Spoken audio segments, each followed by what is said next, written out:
بسم اللہ الرحمن الرحیم۔ حضرت مسلم بن عقیل امام حسین علیہ السلام کے قابل اعتماد سفیر 15 رمضان کو مکہ سے عراق کی طرف روانہ ہوئے۔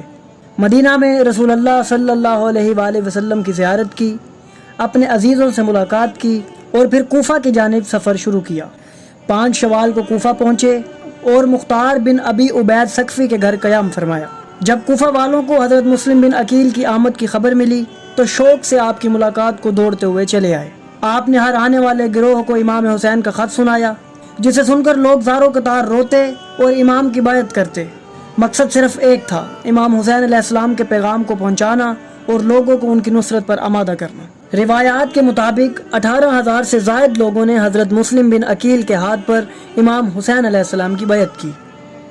اسی دوران 6 شوال کو حضرت مسلم بن عقیل نے کوفہ میں ایک ایمان افروز خطبہ ارشاد فرمایا، جسے سن کر دل کانپ اٹھے، آنکھیں اشکبار ہو گئیں اور لوگ فوراً امام کی مدد کے لیے تیار ہو گئے۔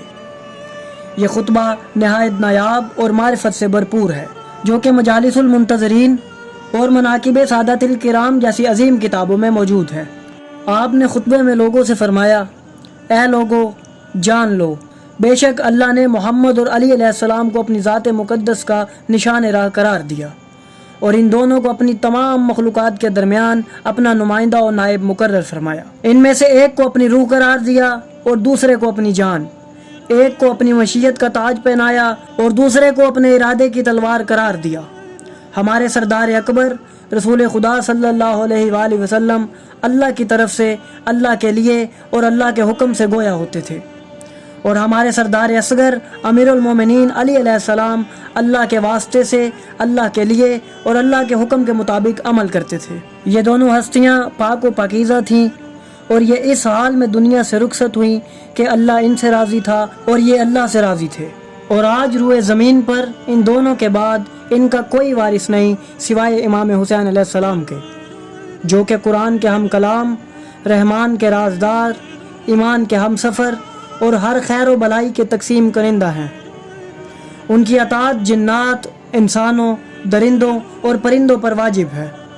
پس غور کرو اے اہل کوفہ، اگر تم عقل رکھتے ہو تو سوچو، کیا تم ابا عبداللہ جو کہ نماز کا چراغ ہیں، محراب کا نور، وجود کا خلاصہ اور کتاب الہی کی زندہ تفسیر ہیں، انہیں چھوڑ کر اس شرابی کو اپنا امام بناؤ گے جو کتوں کے ساتھ کھیلتا ہے؟ کیا تم نے زندگی کی عنایت شدہ چشم حیات کو ترک کر کے کھولتے ہوئے پانی کو اختیار کر لیا ہے؟ کیا تم شراب اور سلسبیل کو برابر سمجھتے ہو؟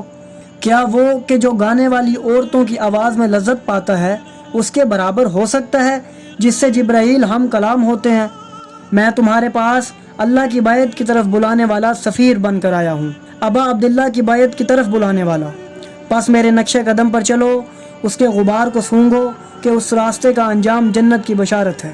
ناظرین، حضرت مسلم بن عقیل نے اپنی شہادت سے 28 دن پہلے امام حسین علیہ السلام کو خط لکھا۔ خط میں لکھا کہ اہل کوفہ تیار ہیں، آپ جلدی کوفہ آ جائیں، مگر ابن زیاد کی مکاریوں نے حالات بدل دیے۔ کوفی وعدہ خلافی کر گئے اور حضرت مسلم کو تنہا چھوڑ دیا۔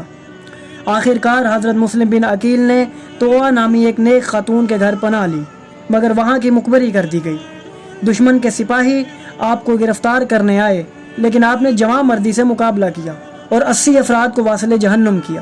ناظرین، کربلا صرف ایک جنگ کا نام نہیں، بلکہ یہ تاریخ کا وہ حیرت انگیز باب ہے جس کے ہر منظر کے پیچھے ایسے راز چھپے ہیں، ایسی گفتگو اور ایسے حقائق جو عام کتابوں میں کم ہی بیان کیے گئے ہیں۔